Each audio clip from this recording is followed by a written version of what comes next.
Topic के ऊपर बात करने वाले हैं उसका नाम है सामान्य हिंदी। सामान्य हिंदी से संबंधित कोई भी क्वेश्चन हो, सभी क्वेश्चनों को हमने सम्मिलित किया है। गवर्नमेंट एग्जाम में जितने भी पेपर आते हैं सभी पेपरों के क्वेश्चन को हमने लिया है। वो आपका यूपीएसआई का हो सकता है, यूपी पुलिस का हो सकता है, एसएससी जीडी का हो सकता है, यूपी पीसीएस वगैरह का कोई भी क्वेश्चन हो सकता है। सभी क्वेश्चनों को हमने सम्मिलित किया है। जैसे आपके सामने स्क्रीन पे क्वेश्चन दिखाई दे रहा है, हिंदी के सर्वप्रथम प्रकाशित पत्र का नाम क्या था? पेपर में बहुत पूछा जाता है। उसका नाम था उदंड मार्तंड। सेकंड क्वेश्चन, कुरुक्षेत्र किसकी रचना? पेपर में बहुत ज्यादा पूछा जाता है, तो उनका नाम है रामधारी सिंह दिनकर। तो रामधारी सिंह दिनकर ने कुरुक्षेत्र नामक बहुत ही प्रसिद्ध पुस्तक लिखी थी, जिसके ऊपर इन्हें एक पुरस्कार भी मिला था। अगला क्वेश्चन देखिए, चित्ररेखा के लेखक कौन है? पेपर में बहुत बार पूछा हुआ क्वेश्चन है, तो इनका नाम है भगवती चरण वर्मा। ऑप्शन नंबर क्या आएगा?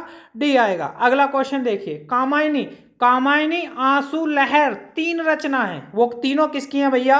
उनका नाम है जयशंकर प्रसाद। पेपर में बहुत क्वेश्चन पूछा जाता है, एक बार नहीं 1000 बार पूछा जाता है। अगला क्वेश्चन देखिए, अपने अपने अजनबी उपन्यास के लेखक कौन है?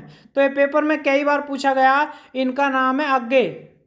अगला क्वेश्चन देखिए, अगला क्वेश्चन पेपर में दिया हुआ काफी इंपॉर्टेंट है, छायावादी कवि हैं। तो छायावादी कवि के बारे में पूछा जाता है, तो इनमें छायावादी कवि कौन है? सुमित्रा नंदन पंत को क्या कहा जाता है? छायावादी कवि के नाम से जाना जाता है। अगला क्वेश्चन देखिए, प्रेम वाटिका। प्रेम वाटिका जो पुस्तक है वो किसके, उसके लेखक कौन है? रसखान रसकी खान ने कौन सी पुस्तक लिखी थी? प्रेम वाटिका। अगला, नरपति नाले ने किसकी रचना की थी? तो बहुत आता है, विसल देव रासो किसने लिखी थी भैया? नरपति नाले ने एक पुस्तक थी विसल देव रासो। पेपर में बहुत बार ये क्वेश्चन पूछा गया। तो इनमें से कौन सा उपन्यास प्रेमचंद का लिखा हुआ? तो प्रेमचंद ने कौन सा लिखा था? इन्होंने 4 पुस्तक बहुत फेमस है, कर्मभूमि, रंगभूमि, गवन, गोदान। याद कर लीजिए, कर्मभूमि, रंगभूमि, गवन, गोदान, चारों पुस्तक किसकी हैं? प्रेमचंद की। अगला क्वेश्चन, अंधा युग। पेपर में एक बार नहीं बहुत बार पूछा जाता, अंधा युग एक पुस्तक है, वो किसकी है? तो ये है भैया धर्मवीर भारती की, बहुत फेमस पुस्तक है, पेपर में कई बार पूछी हुई। परीक्षा गुरु के लेखक कौन है? तो पेपर में आता है एक पुस्तक है परीक्षा गुरु, इसके लेखक कौन है? लेखक का नाम है भैया आपका ऑप्शन नंबर ए। पेपर में कई बार पूछा हुआ है, श्रीनिवास दास। अगला क्वेश्चन देखिए, अगला क्वेश्चन दिया भारत भारती के लेखक जिन्हें राष्ट्रीय कवि भी कहा जाता है, तो उनका नाम क्या? मैथिली शरण गुप्त। भारत का राष्ट्र कवि किसे कहा जाता है? मैथिली शरण गुप्त को। अगला क्वेश्चन देखिए, महत्वपूर्ण क्वेश्चन, अष्टछाप कवि नहीं है। तो कबीर जो है वो अष्टछाप कवि नहीं है, बाकी सब कैसे हैं? अष्टछाप के कवि हैं। रश्मि रथी ग्रंथ का स्वरूप चुनिए। तो रश्मि रथी किसके अंदर आता है भैया? एक महाकाव्य के अंदर आता है। अगला क्वेश्चन देखिए, अगला क्वेश्चन पेपर में काफी इंपॉर्टेंट क्वेश्चन पूछा जाता है कि चांद का मुंह टेढ़ा, इन पंक्तियों की रचना किसने की थी? तो उनका नाम था मुक्ति बोध। ऑप्शन नंबर क्या आएगा? सी आएगा। अगला क्वेश्चन देखिए, अगला क्वेश्चन काफी इंपॉर्टेंट एक पुस्तक है, यामा पुस्तक के लेखक किसे कहा जाता है? Mahadevi Verma. Option number C. Karmabhoomi, अभी मैंने बताया था 4 पुस्तक थी, गवन, गोदान, रंगभूमि, कर्मभूमि। तो कर्मभूमि किसकी हुई? तो ये हमारी प्रेमचंद की बहुत ही प्रसिद्ध पुस्तक। कामायनी आंसू लहर, ये 4 कामायनी आंसू लहर तीनों पुस्तक है जयशंकर प्रसाद की। इन्होंने पूछा ये है क्या? तो ये है भैया महाकाव्य। तो क्या आएगा? महाकाव्य। अगला, तरनी तनुजा तट तमाल तरवर बहु छाए। इसमें पेपर में क्वेश्चन 2 तरह से आता है, इसमें कौन सा अलंकार है या इन पंक्तियों की रचना किसने की? तो इनकी रचना जो की थी वो भारतेंदु हरिश्चंद्र ने की थी। अगला क्वेश्चन देखिए, हनुमान की पूंछ में लगन ने पाई आग, लंका सारी जल गई, गए निशाचर भाग। तो इनमें पूछा जाता कौन सा अलंकार है? तो भैया इसमें जो है क्या किया गया, बात को बढ़ा चढ़ा कर किया गया, और जहां बात को बढ़ा चढ़ा कर किया जाता है तो वहां पर हमारा कौन सा अलंकार होता है? अतिशयोक्ति अलंकार। अगला क्वेश्चन देखिए, अगला क्वेश्चन है, इस काल के मारे क्रोध से तनु कांपने लगा, मानो हवा के जोर से सोता हुआ सागर जगा। मानो, मनु, जानो, जनु, ये किस अलंकार में आते हैं? उत्प्रेक्षा अलंकार की पंक्तियां हैं या पहचान है, जिससे हम अलंकार को पहचान सकते हैं। तरनी तनुजा तट तमाल तरवर बहु छाए, अभी मैंने पूछा था किस कवि की पंक्ति है? तो भारतेंदु हरिश्चंद्र। और ये पूछा जाएगा कौन सा अलंकार है? तो इसका आएगा अनुप्रास अलंकार। अगला क्वेश्चन देखिए, अनुप्रास अलंकार में होता क्या? वर्णों की आवृत्ति। तो देखिए क्वेश्चन इंपोर्टेंट है बहुत ज्यादा। रहीमन पानी राखिए, बिन पानी सब सून, पानी गए न उबरे, मोती मानुष चून।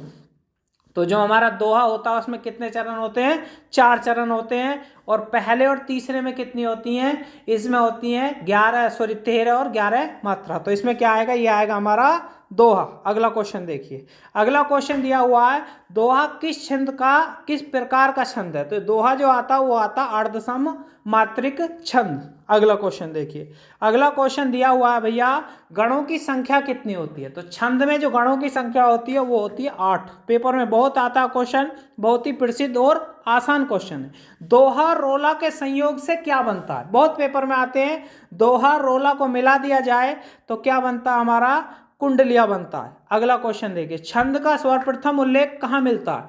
तो छंद का और काशी का सर्वप्रथम उल्लेख मिलता है हमारा ऋग्वेद में, ऑप्शन नंबर ए। अगला क्वेश्चन देखिए, अगला क्वेश्चन दिया हुआ, श्रृंगार रस का स्थायी भाव क्या?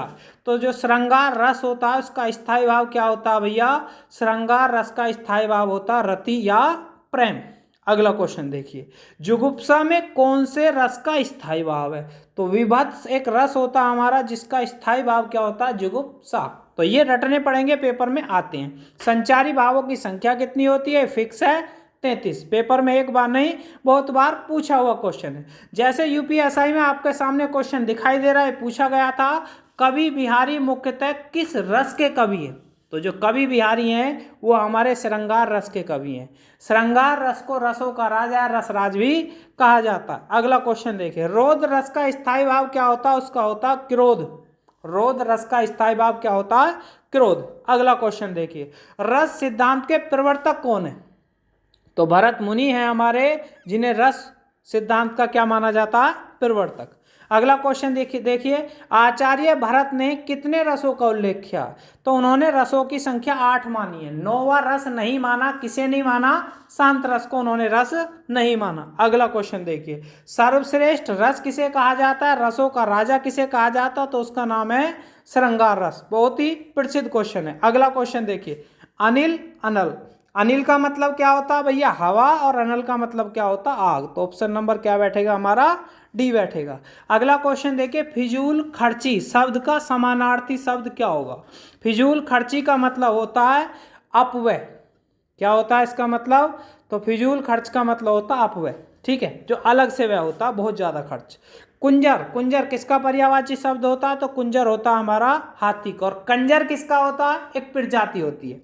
अगला क्वेश्चन देखिए, जल में रहकर मगर से बैर, मतलब किसी के साथ रहकर उससे ही दुश्मनी पालना। इसका मतलब ये होता है, जैसे यहाँ पे दिया हुआ, आश्रयदाता को शत्रु नहीं बनाया जा सकता। ऑप्शन नंबर क्या आएगा? सी आएगा। उतर गई लोई तो क्या करेगा कोई, ऐसी लोकोक्ति होती हैं जिन्हें कहावतें कहा जाता, पेपर में बहुत ज्यादा आती हैं। तो इसका मतलब है बेशरम का कोई कुछ नहीं बिगाड़ सकता। Option number A.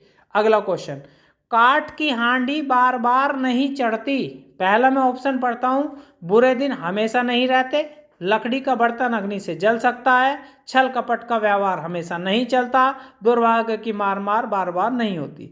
तो काठी की हांडी बार बार नहीं चढ़ने का मतलब ये है कि छल कपट का व्यवहार जो हमेशा नहीं चल सकता। अगला क्वेश्चन देखिए, तन पर नहीं लता, पान खाए अलबत्ता। तो इसका मतलब होता है झूठा दिखावा करना। ठीक है, अगला क्वेश्चन देखिए, अपनी अपनी डफली अपना अपना राग। तो इसका मतलब ये होता है सबका अपने मन के अनुसार चलना, सबका या अलग अलग चलना। अगला क्वेश्चन देखिए, हंसुए के ब्याह में खुरपी का गीत। हंसुए के ब्याह में खुरपी का गीत, तो इसका मतलब क्या होता है? बाजा बजाना गलत, खुशी का मौसम गलत हो गया, शादी का गीत गाना। ऑप्शन नंबर सी आएगा, असंगत बातें करना, जो तालमेल खाए ही ना। दांत कटी रोटी कहावत का अर्थ क्या होता? पेपर में बहुत आता, तो उसे कहा जाता है घनिष्ठ मित्रता या गहरी मित्रता। अगला क्वेश्चन, विश्वास सबसे बड़ी चीज है, इसमें कौन सी कहावत है? अंधे नगरी चौपट राजा, बिल्कुल गलत हो गया। आंख के अंधे गांठ के पूरे, बिल्कुल गलत हो गया। मानो तो देव नहीं तो पत्थर चल सकता है, और आम के आम गुठलियों के दाम, तो ये गलत हो गया। तो इसका ऑप्शन नंबर क्या बैठेगा भैया हमारा? सी बैठे। गए थे रोजा छुड़ाने नवाज गले पड़ी, तो इसका मतलब क्या हुआ? इसका मतलब है मुश्किलों में पड़ जाना, कष्ट पहुंचाना, गरीब हो जाना, उपकार करने के बदले स्वयं दुख भोगना। ऑप्शन नंबर डी बिल्कुल राइट आंसर है। अगला क्वेश्चन देखिए, मेंढक को जुकाम होना, इसका मतलब क्या होगा? नाम हासिल करना, मरने को होना, अनहोनी होना है, मनचाही वस्तु पाना। तो इसका मतलब है मेंढक को जुकाम होने का मतलब ये होगा कि नाम हासिल होना बिल्कुल गलत हो गया, मरने को होना बिल्कुल गलत हो गया, तो इसमें बैठेगा हमारा अनहोनी होना। अगला क्वेश्चन देखिए, अगला क्वेश्चन है, घर का जोगी जोग ना आन गांव का सिद्ध। इसका मतलब क्या हुआ? इसका मतलब है कि घर में कोई ज्ञानी आदमी है लेकिन उसे सम्मान नहीं दिया जाता, घर के ज्ञानी को सम्मान नहीं होता, तो ऑप्शन नंबर ए ही बैठ जाएगा हमारा। अगला क्वेश्चन देखिए, अंधी पीसे कुत्ता खाए, मेहनत कोई करे और उसका फल कोई और प्राप्त करता है, जैसे सब और विपत्ति, कमाए कोई खाए कोई। ऑप्शन नंबर बी आएगा। अगला क्वेश्चन देखिए, अगला क्वेश्चन है, अंगूठी का नग होना। अंगूठी का नग का मतलब बहुत ही कीमती होना, बहुत कीमती होना। ऑप्शन नंबर ए आ जाएगा। अगला क्वेश्चन देखिए, बगले झांकना। बगले झांकने का मतलब इधर उधर की बातें करना, गलत। व्यर्थ में समय नष्ट करना, गलत। उत्तर न दे सकना, बिल्कुल सही है। उत्तर नहीं देंगे तो क्या होगा? इधर उधर बगले झांकेंगे।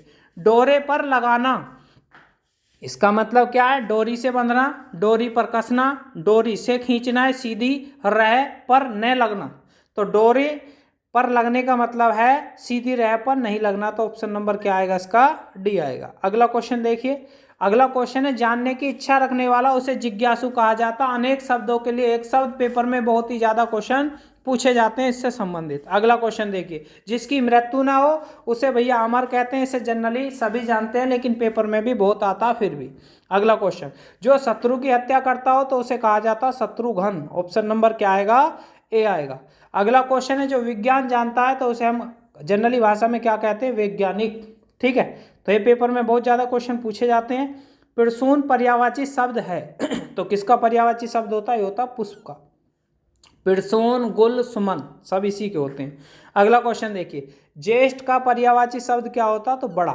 बड़े को ज्येष्ठ कहा जाता है और छोटे को कनिष्ठ कहा जाता है। अगला क्वेश्चन देखिए, पवन का पर्यायवाची कौन सा होगा? तो अनिल जो होता है वो किसका होता है? पवन का पर्यायवाची शब्द होता है। इस मूर्ति में मानो स्वयं ईश्वर ही डैश, तो इसका मतलब क्या आएगा? तो इसका मतलब है साकार हो गए हैं। समझ रहे हो ना? इसमें मन इस मूर्ति में मानो ईश्वर ही तो खालिस्तान बनने के लिए आता, तो इसका आएगा ऑप्शन नंबर सी। घुड़सवार में कौन सा समास है? घुड़सवार मतलब घोड़े पर सवार, में और पर किस में आता? अधिकरण में। तो इसमें कौन सा आएगा? अधिकरण किसका होता? तत्पुरुष का एक भेद होता, तो ऑप्शन नंबर आएगा सी आएगा। अगला क्वेश्चन, ध्रुव स्वामिनी नाटक के लेखक कौन है? पेपर में बहुत बार पूछा हुआ क्वेश्चन है। तो ध्रुव स्वामिनी नाटक के लेखक कौन है? देखिए, जयशंकर प्रसाद, जानकी वल्लभ शास्त्री, चतुर्सेन शास्त्री और भारतेंदु हरिश्चंद्र। तो इसका आएगा चतुर्सेन शास्त्री। पेपर में एक बार नहीं कई बार पूछा हुआ क्वेश्चन है। वीडियो को यहीं समाप्त करते हैं। जिन लोगों ने चैनल को सब्सक्राइब नहीं किया वो चैनल को सब्सक्राइब कर लें।